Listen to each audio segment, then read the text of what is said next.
Okay, it's time for another tale from the Dungeon Master, and we're going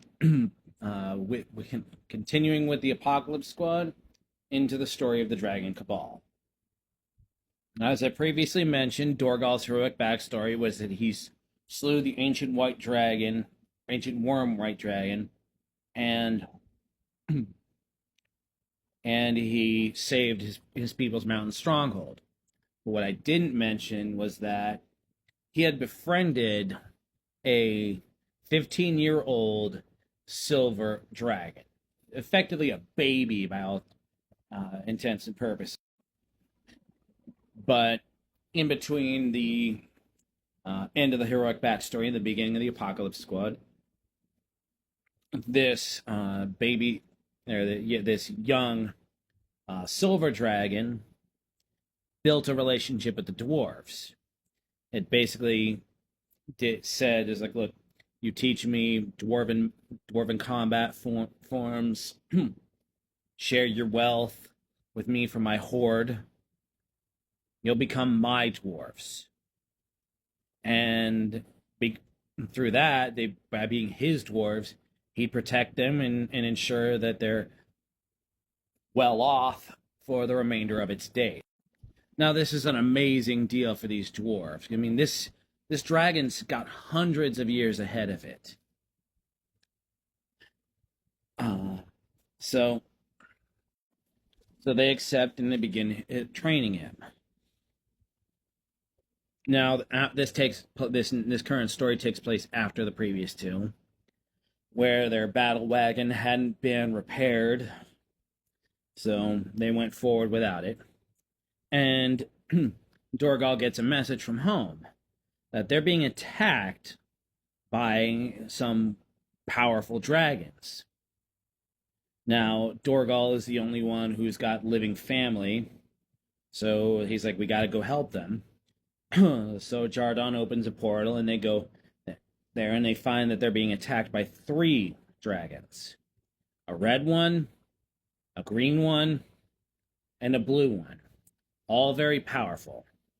So they fend the dragons off, and they come to find out that these three dragons are part of a cabal of five evil dragons, needing one each from the different colors to perform a ritual. And because Dorgal had killed the white dragon, they couldn't perform the ritual. So they're launching assaults on Dorgal's home. And they want revenge. But as the Silver Dragon points out, that's not the only reason why they're launching attacks. You see, a Dracolich, even though Pathfinder couldn't call it Dracolich for legal reasons, had contacted the Cabal, and he said that he would take over the body of the White Dragon and help them finish the ritual. And the ritual, it would allow them to strip the power of Apsu, the Bahamut equivalent, and give it to Tiamat. So Dorgal and the Apocalypse Squad have got to stop this. They've got to find the body of the dragon that he slew, destroy it so that the Dracolich can't inhabit it. So they go back into that previous dungeon. I end up reusing the dungeon's layout, so the party knew where they were going, but they didn't know where they were going. Only Dorgal knew what they were going. But they fought through, and they fought not just a white dragon's minions in this horde, but also some undead. So that made the fights even harder. That slowed them down even more, until finally they reached the corpse, but it was too late. The Dracolich had got the body. Now, this Dracolich had been the soul of an ancient black dragon. So it had all of the black dragon's powers, plus that of the undead nature of a Dracolich. But fortunately, all that was required was the body to perform the ritual. So he retreats, rejoins the Cabal, completes the ritual, and then Tiamat enters a portal and all hell breaks loose. So the the stronghold gets attacked by the 6 dragons plus Tiamat, and all hope seems lost when 6 good dragons, 3 silver, 3 gold, came in to help.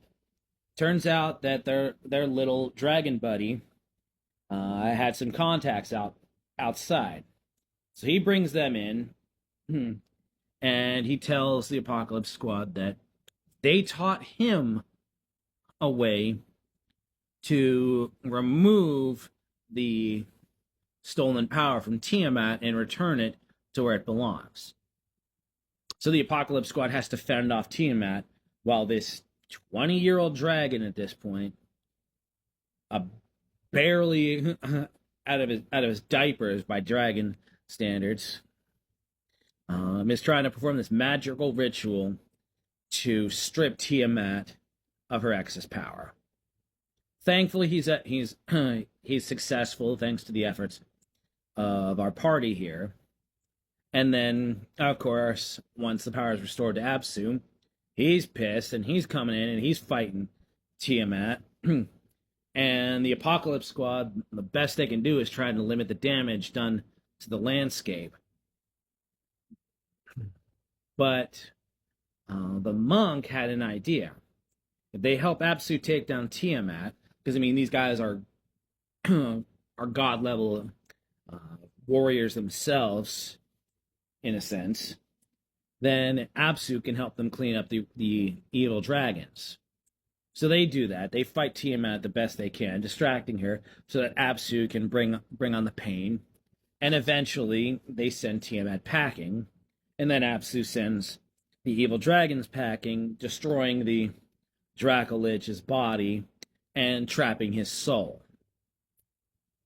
So Apsu thanks them profusely for their efforts, and then looks at our little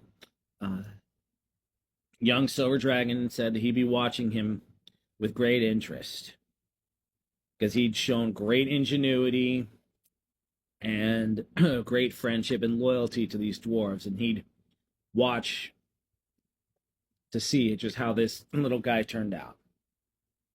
Well, that's it for this story. I've just got 3 more incoming. The Chaos in the Underdark, the City in the Sky, and the Terror Under the Waves.